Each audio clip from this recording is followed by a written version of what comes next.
स्वागत है आप सबका एक बार फिर से हमारे YouTube चैनल एक्सपर्ट क्लासेस में।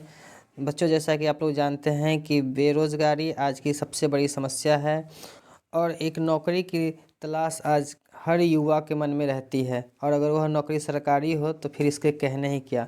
तो इसी के रिगार्डिंग आज आपके लिए एक बड़ी अच्छी खबर लेकर के मैं आया हूँ। आइए देखते हैं वो खबर क्या है। बच्चों, शिक्षक की नौकरी हमेशा से युवाओं को अपनी तरफ आकर्षित करता रहा है, विशेष रूप से लड़कियों को। और मगर शिक्षक की नौकरी में जो सबसे पहली सीढ़ी होती है वह होता है टीचर ट्रेनिंग करना। टीचर ट्रेनिंग अर्थात बीएड अथवा डीएलएड। लेकिन जानते हैं आप कि डीएलएड करने में जो प्राइवेट कॉलेज होते हैं उनकी फ़ीस लगभग 1 लाख से 1.5 लाख तक होती है, जो कि गरीब आदमी के लिए उतना आसान नहीं हो पाता है टीचर ट्रेनिंग कर पाना।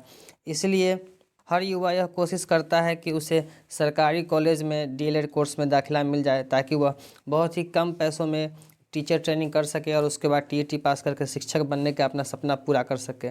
मगर सरकारी कॉलेज में जो एडमिशन की प्रक्रिया हुआ करती थी वो बहुत ही जटिल होती थी, और पिछले बार से जो एंट्रेंस का ये नियम लाया गया है उसके अकॉर्डिंग 150 अंकों की परीक्षा होती थी, जिसमें नेगेटिव मार्किंग भी रहने के कारण बहुत सारे बच्चे पिछली बार एडमिशन नहीं ले पाए थे, या उनके कम मार्क्स आने के कारण उनको काउंसलिंग में प्राइवेट कॉलेज अलॉट किया गया था।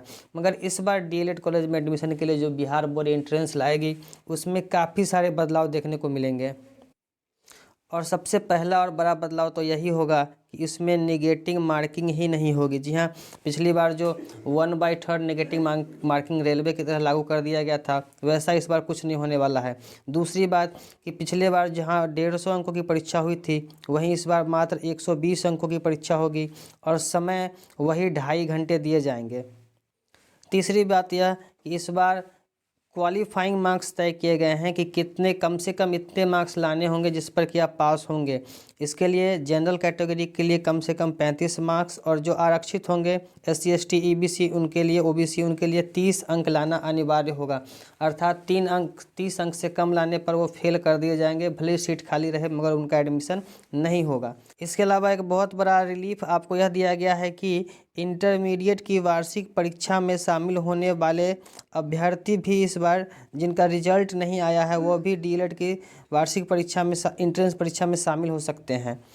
अर्थात अगर आप इस बार इंटर की परीक्षा देने जा रहे हैं और आपका रिजल्ट नहीं आया है मगर डीएलएड एंट्रेंस अनाउंस कर दिया गया है, तो आप उसका फॉर्म भरिए, और आप अगर उसमें पास हो जाते हैं तो आपको मौका मिलेगा डीएलएड कोर्स में एडमिशन लेने का। अर्थात पहले जो 1 साल बर्बाद हो जाया करता था वो इस बार बच जाएगा।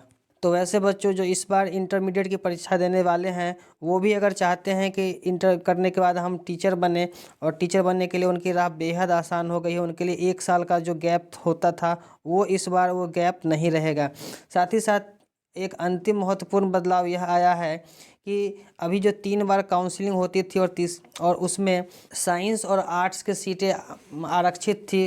किसी कॉलेज की आधी सीटें साइंस विद्यार्थियों के लिए और आधी सीटें आर्ट्स के विद्यार्थियों के लिए आरक्षित हुआ करती थी, वो इसी बार से अर्थात 2020 से 22 के सत्र से ही यह चीज़ समाप्त कर दिया जाएगा। तीसरे राउंड की काउंसलिंग के बाद जो भी सीटें बच जाएंगी उस पर साइंस आर्ट्स जो भी विद्यार्थी बचेंगे वो एडमिशन ले सकते हैं। उसमें यह नहीं देखा जाएगा कि यह सीट साइंस का है या आर्ट्स का है, उस पर कोई भी विद्यार्थी एडमिशन ले सकेंगे। तो आशा करते हैं बच्चों ये वीडियो आपके लिए लाभकारी होगा, और इसके लिए आप जी जान से अपनी तैयारियों में जुट जाएंगे।